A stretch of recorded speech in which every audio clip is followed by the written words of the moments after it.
नमस्कार साथीहरू, आज म तपाईहरुलाई किम्बु खेती र किम्बुको फाइदाको बारेमा म बताउँदैछु। किम्बु घाँस बाख्रा बस्तु दुवैलाई एकदम लाभदायक हुनेछ र बढी मन पराउनेछ। यो एकदम पोसिलो हुनेछ, यसमा प्रोटिनको मात्रा ज्यादा हुनेछ। यो एकदम खेती राम्रो खेती हो र यो व्यावसायिक तरिकाले खेती गर्न सकिन्छ। 12 महिना यसको पाउला हुने हुँदा अथवा घाँस पलाउने हुँदाखेरि यो वस्तु बाख्राको लागि एकदम लाभदायक हुनेछ। यो तराई पहाड दुवै ठाउँमा हुनेछ अथवा 200 मिटरदेखि 2000 मिटरसम्मको उचाइसम्ममा चाहिँ यसको खेती सजिलैसँग हामीले गर्न सक्नेछौँ। प्रायः यसको फागुन महिनादेखि पाउलो पलाएर चैत महिनादेखि चाहिँ मजाले खुवाउन सकिनेछ। यसको बिरुवा उमार्न पनि सकिन्छ दानाबाट, जुन पाकेको रातो भन्नाले कालो दानाबाट यसको बिउको उत्पादन गर्न सकिन्छ र यसलाई यसको हाँगाबाट कटिङ गरेर पनि यसको बिरुवा उत्पादन गर्न सकिनेछ। यो एक घाँसमध्ये ज्यादा पोसिलो घाँस भएकाले यो घाँस खुवाइमा बस्तु बाख्राहरू मजाले मोटाउँछ र सिधै खुवाउनुभन्दा कुनै सुक्खा घाँसमा मोलेर खुवाउँदा एकदम लाभदायक हुनेछ। यसको दलबाट कसरी बिरुवा उत्पादन गर्ने म सिकाउँदैछु तपाईलाई। भिडियो अन्तिमसम्म नछुटाइकन हेर्नु होला। खेतीपातीका कुरा युट्युब च्यानललाई पहिलोचोटि भिडियो हेर्नुहुन्छ भने सब्स्क्राइब गर्न पनि नबिर्सिनु होला।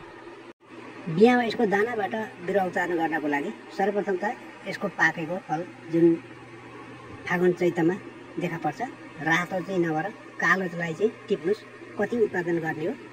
त्यसपछि पानीमा यसलाई राम्रोसँग नरम तरिकाले मिच्नु होला।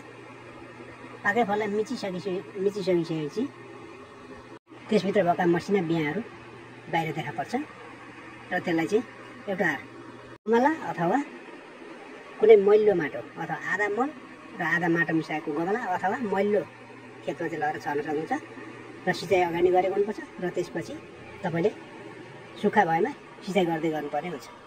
जब बिरुवा उम्रेपछि लगेर हामीले आफ्नो खेत अथवा घाँस खेती गर्ने ठाउँमा लगेर रोप्न सकिनेछ। बिरुवा सार्दाखेरि प्रायः बर्खा याममा सार्नु होला, किनकि यो अरू याममा नसर्न सक्छ। अब यसको डाले तरिकाले घाँसको बिरुवाको उत्पादन गर्ने तरिका चाहिँ यसलाई चाहिँ कमसेकम 3-4 आँखला भएको चाहिँ डाला काट्नु होला। हाँगा काटिसकेपछि छड्के पारेर काट्नु होला हाँगा र आँखला चाहिँ राख्नुपर्ने हुन्छ। त्यसपछि तपाईँले बर्खायाममा पनि रोप्न सक्नुहुन्छ अथवा पोलिथिन ब्यागमा पनि तपाईँले रोपेर सार्न सक्नुहुनेछ।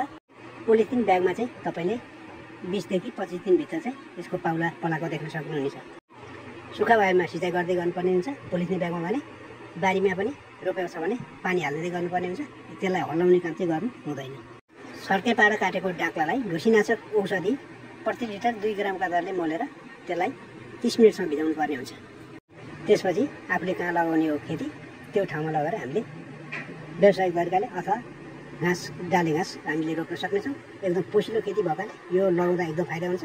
सिधै खुवाउनुभन्दा कुनै सुक्खा घाँसमा मोलेर खुवाउँदा चाहिँ एकदम लाभदायक हुनेछ। यो ज्यादा प्रोटिन भएकाले वस्तुहरूलाई पचाउन कल्लो मुन्डाहरू चाहिँ अझ गाह्रै पर्छ भनेदेखि छिपेको पत्ताहरू पनि पचाउनलाई धेरै गाह्रो पर्छ। त्यसैले गर्दा सुक्खा घाँसमा मोलेर खुवाउँदा धेरै राम्रो हुनेछ। यस किम्बुको पत्तालाई रेशम किरालाई खुवाएर रेशम खेती पनि हामीले गर्न सक्नेछौँ। डाले घाँसमध्ये सबभन्दा पोसिलो डाले घाँसमध्ये एक हो यो किम्बु खेती। यसलाई काफल पनि भन्ने गरिन्छ। हाम्रो तराईतिर चाहिँ यो 2 खाले देखिएको छ। एउटा चाहिँ ठुलो पत्ता गरेको र यो चाहिँ भने मसिनो पात गरेको। हवस् त, कस्तो लाग्यो भिडियो मन पऱ्यो लाइक गर्नु होला। यदि च्यानललाई पहिलोचोटि वाच गर्दै हुनुहुन्छ भनेदेखि सब्स्क्राइब गर्न पनि नबिर्सिनु होला। हवस् त, बिदा हुन्छु। नमस्कार। अर्को भिडियो लिएर आउनेछु।